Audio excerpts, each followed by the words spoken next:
Hello viewers, welcome back to our channel. బోనాల పండుగ శుభాకాంక్షలు. అయితే ఈ బోనాల పండుగ ఎలా జరుపుకుంటారో నాకైతే తెలియదు. నేను ఆంధ్ర నుంచి వచ్చాను. అయితే ఈ తెలంగాణలో బోనాల పండుగ అనేది చాలా బాగా జరుపుకుంటారు. అయితే ఈ పండుగ చూసి నాకు కూడా బోనం అనేది సమర్పించాలని అనిపించింది అమ్మవారికి. ఎందుకంటే మా పిల్లలిద్దరికీ జాబ్ అనేది రాలేదు. ఇంట్లో కూడా ప్రశాంతంగా ఉండాలని బోనం సమర్పించాలని నేను అనుకున్నాను. అయితే నేనైతే బోనాల పండుగ ఈ విధంగా జరుపుకున్నాను. బోనం అంటే ఏంటో తెలుసుకుందాం. బోనం అంటే భోజనం లేదా నైవేద్యం. వర్షాకాలం ఆరంభంలో ఆషాఢ మాసం స్టార్ట్ అవుతుంది.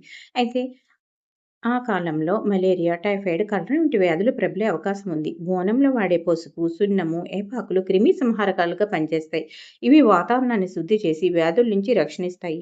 1813లో హైదరాబాద్లో కలరా వ్యాధి ప్రబలి వేలాది మంది మరణించారు. అప్పుడు ప్రజలు మహంకాళి అమ్మవారిని ప్రార్థించి తమను కాపాడితే బోనాలు సమర్పిస్తామని మొక్కుకున్నారు. ఆనాటి నుండి ఈ ఆచారం మరింత బలపడింది. వేల సంవత్సరాల పురాతనమైన చారిత్రక పౌరాణిక మరియు ఆధునిక నేపథ్యాలు ఉన్నాయి. పంటలు బాగా పండాలని, వర్షాలు సమృద్ధిగా కురవాలని మరియు గ్రామ ప్రజలంతా సుదీర్ఘంగా ఉండాలని గ్రామ దేవతలను పూజించి నైవేద్యం సమర్పించడము తెలంగాణ సాంప్రదాయము. అయితే భక్తులు, ముఖ్యంగా మహిళలు, తమ తలపై బోనాలను, దీపాలను ఉంచుకొని డప్పు వాయిద్యాలతో అమ్మవారి గుడికి ఊరేగింపుగా వెళ్తారు.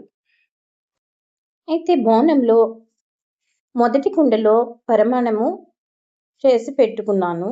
అలా పెట్టాలని చెప్పారు. రెండో కుండలో పచ్చి పులుసు చేశాను. తర్వాత దాని మీద ఒక ప్రమిద పెట్టి 2 దీపాలు వెలిగించి తల మీద పెట్టుకోలేనప్పుడు చేత్తోనే పట్టుకొని దేవుడి గుడి దగ్గరికి వెళ్ళి సమర్పించుకోవాలి నైవేద్యాన్ని.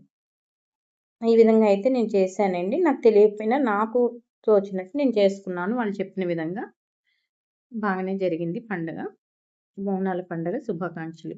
తర్వాత మహంకాళి టెంపుల్‌కి వెళ్ళి అమ్మవారిని దర్శించుకున్నానండి.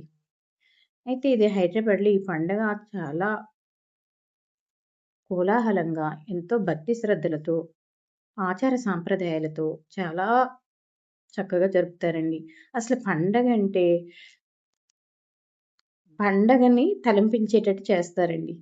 నాకైతే చాలా బాగా నచ్చుతుంది ఈ బోనాల పండుగ గానీ, వినాయక చవితి గానీ, ఇక్కడ హైదరాబాద్‌లో చేసే పండుగలు చాలా చక్కగా చేస్తారండి. పండగంటే పండగని తలపించే విధంగా చేస్తారు. నాకైతే వీళ్ళ సాంప్రదాయాలు నాకు కూడా బాగా నచ్చినాయండి. అందుకే నాకు కూడా బోనం అనేది సమర్పించాలని అనిపించింది. నేను అమ్మవారికైతే సమర్పించుకున్నాను.